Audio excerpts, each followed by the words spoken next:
Hey Artnerds, this is my first real recording from our new space. We're going to be here for about 6 months to maybe a year. And I wanted to show you guys kind of an in progress of the studio space. So this house had a small office. It's hard for me to capture all of it. I've already made a little bit of changes. So there's some things to keep in mind. We cannot hang new things.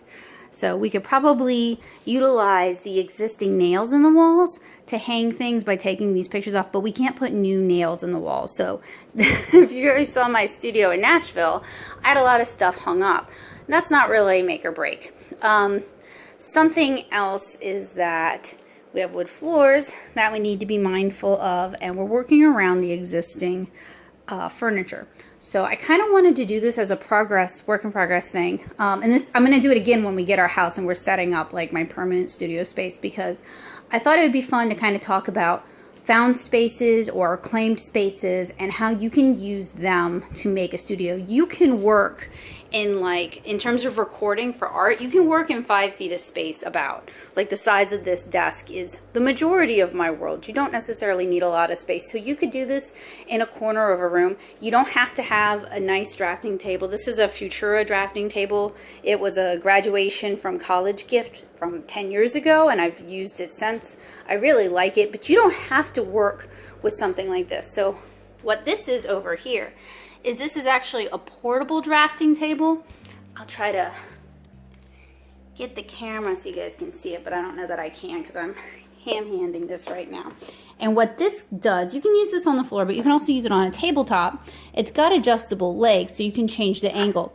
So even something like this on like a cheap folding table from Walmart is a good way to get started. So there's already a lot of built-in storage here. I got to reorganize that. And I want to remove this beautiful framed poster. Actually, this might be an original now that I'm looking at it. Maybe not, just a nice print. Because what I kind of want to do is I want to hang my LED lights. That's what you see here. I want to hang them on a piece of foam core and then hang it from that so I get that bounce light back. So we actually have kind of a lighting challenge in here right now. You guys who are non-artists, you might think this is plenty of light, and it really is for like a general office space. But we need to change the color of the light in the fan to white light so it matches the natural light bulbs that I have in my studio. And I'm gonna have to bring in a lot of additional light in here because it doesn't get quite as much natural light as we'd like. That's okay, my studio in Nashville didn't either. And we do have a lovely door to the back porch, which is a huge selling point for this room. Plus all the storage space is a big selling point for this room. So we already have the desk set up. Joseph reassembled it yesterday. And I'm going to change out my white Teflon. You can get this on Amazon. What's nice about white Teflon is it gives you a white surface to work on. This is a glass top desk. People can't see through it. If you have the white Teflon, it also bounces the light back up but isn't reflective. So it creates a lighter, airier atmosphere. I have some new white Teflon coming in from Amazon, larger sheets, so I'm going to recover my desk. That's just the existing Teflon that I have. We also have the first of many natural light lamps. This is a brass one. It's standing on a couple crates to get it tall enough. This is a TV table, and it for years held my TV, but I used to use a folding side table in Nashville. I need the extra space, so this is going to be used for probably my computer monitor right here, which is unusual because we used to have it mounted on the wall, and I really like that setup, but it's really not feasible here. So we're going to play around with it. Joseph's brother Kenneth suggested building a small table to go behind that we can mount the monitor to. I kind of like that idea. It would give us more flexibility without putting... Okay, so one of the other important things for recording, other than having good lighting and a good clean workspace that's large enough to record on, is having something to hold whatever you're using to record. There's all kinds of foam stands out there, and I've had several mic stands. This one is my favorite. In the past, I've had a Niwar mic stand. Now, the problem with that, it's a very cheap mic stand. I highly recommend it for people who are new to recording and they're not sure if this is for them. But this Rode mic stand is like 5 times the cost, but it works so much better, especially on a glass top desk like this one. So it has a clamp, and the Neewer mics have a clamp as well. It's got a large foam pad right here, and then the mic itself, or the mic stand itself slots in here. So you can balance it on your desk.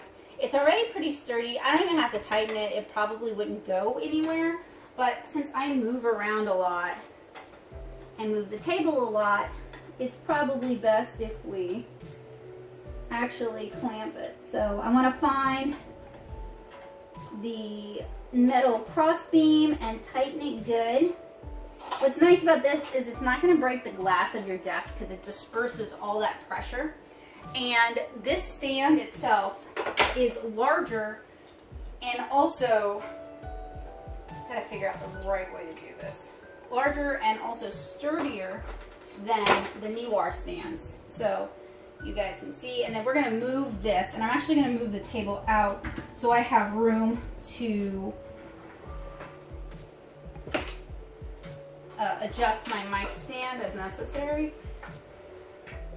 Okay, hopefully this will give me some room, because you want to be able to back that stand up.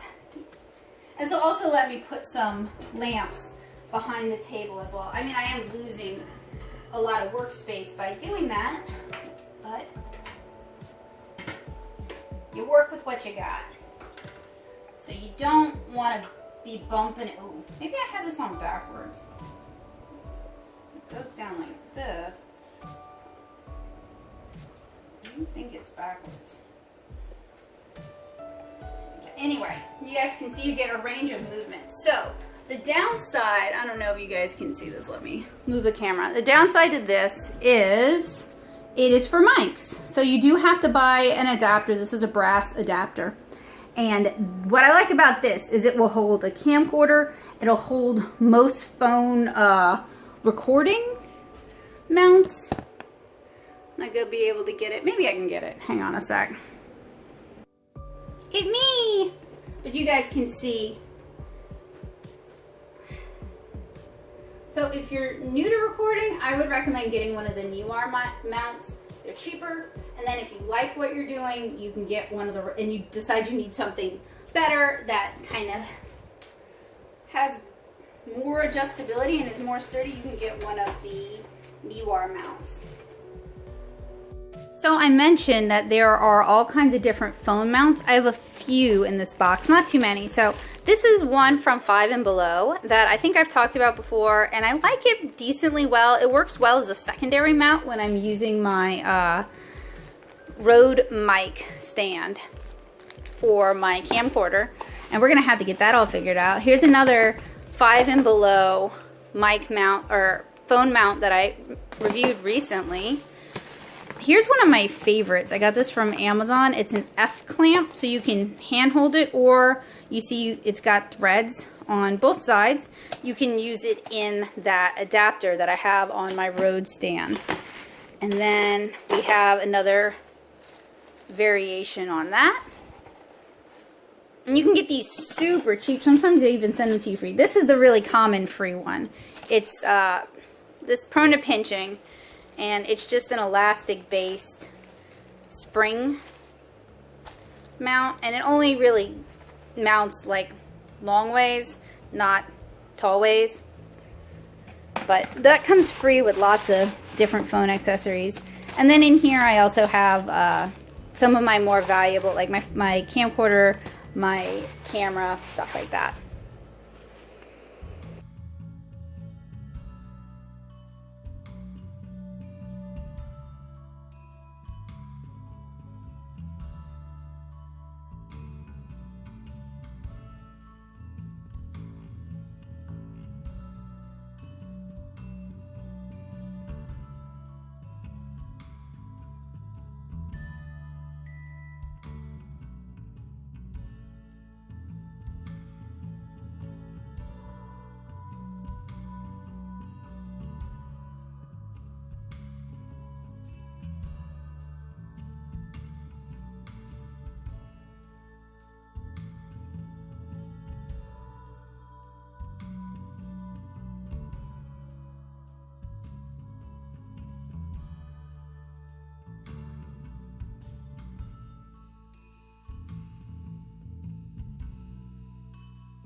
Okay, I think this is the third day of me kind of picking out my studio and getting it set up.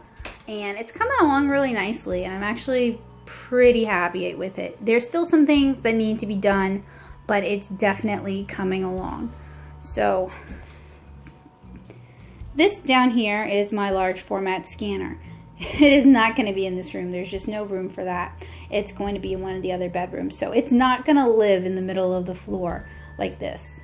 This is going to be Joseph's desk.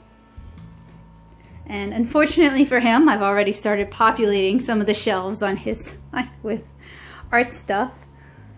Over here is where I'm going to work. That's my Aeron in the corner. People talk about having Game of Thrones. That is my art throne. They're very expensive, but it has saved me many monies in doctor's fees from not screwing up my back. So I don't have as much space as I did before, but in a way that's good because it's gonna let me kind of just focus on a few things, and hopefully I can be better about getting rid of things that I'm done with and squirreling away or using the things that I really like. So my computer still needs to be set up on the internet, but I'm pretty satisfied with where it's at over there.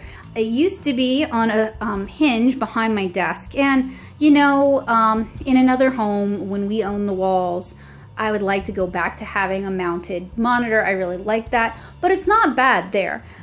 We've got loads of lamps. 1, 2, 3, 4. We have a light board I just finished making today.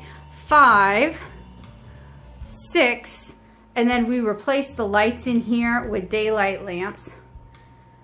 And I can't wait to get this finished and give you guys the full studio tour. At this point, we need a mat for my chair so it doesn't tear up the wood floors. And I really want to better organize. So I know where everything is in this, but it looks terrible. And it'd be really nice to have a studio, if only for a short period of time, that I like. And I'm like, oh, it's so pretty. And I want to show you guys my studio instead of being kind of ashamed and only showing you guys my desk. So I want to organize the shelves better, not so that they're like pretty but not functional, but so that they're functional and not just like a terrible mess. But you can also see I have another daylight lamp here, and then there's one that may or may not go over here, kind of depending on the light situation. But we're almost fully set up, and I'm pretty satisfied with the lighting. Let's do a simulation. So that's my Rode mic. Yeah, pretty good. And so down here is the box of stuff that I'm in the process of reviewing or going to review or want to take a look at. My Prismacolor markers are down here. I need to go through some of these drawers so I can make some more space. And then over here are my Copics. And I'm used to having my Copics within easy arm's reach, but I have so much more desk space now that I can just pull these drawers out. This came from Container Store a while back. I can just pull the drawers out and it's no problem. So I don't think that's gonna cause that big of a problem, but I do want to find a way for me to better organize these things. And then we traded Joseph's younger brother an air purifier for a dehumidifier, so we're gonna put that somewhere in here. And I have found in Louisiana that the tap water makes my paints do something funny. So I paint with distilled water when I'm here, so I have a jug of that. It would be cool to have like a dispenser for that, but that's another house sort of thing, but it would be pretty cool. Anyway, that's where we're at. Mostly it's just kind of putting it together and kind of polishing it up the rest of the way. But I look forward to giving you guys a studio tour once we're finished.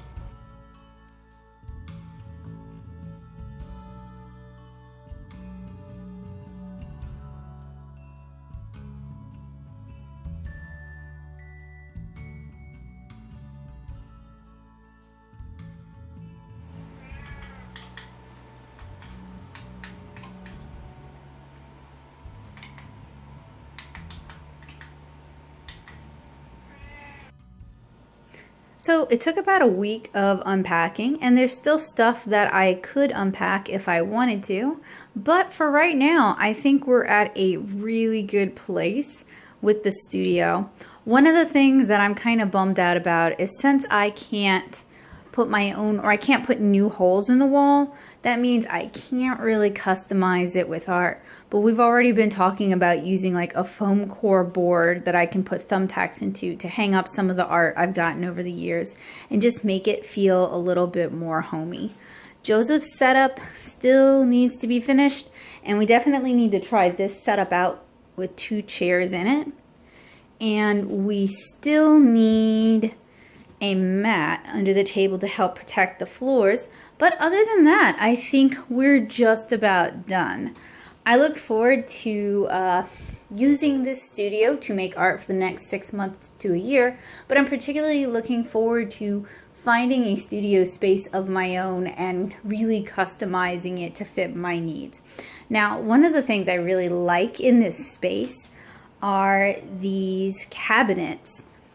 And I like the shelves as well, but I particularly like the cabinets because you get a little bit of counter space, and you also get really, really deep cabinets. Like, they're big enough to hold my watercolor paper, no problem.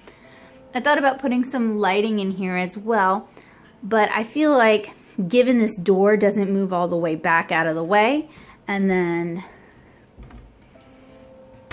this door doesn't even really open all the way with my desk there, lighting in there isn't really that necessary because it's already difficult enough to get in there. It would make it harder. I'm also going to get some organizational bins to just kind of better curate this space so it doesn't look so chaotic and messy.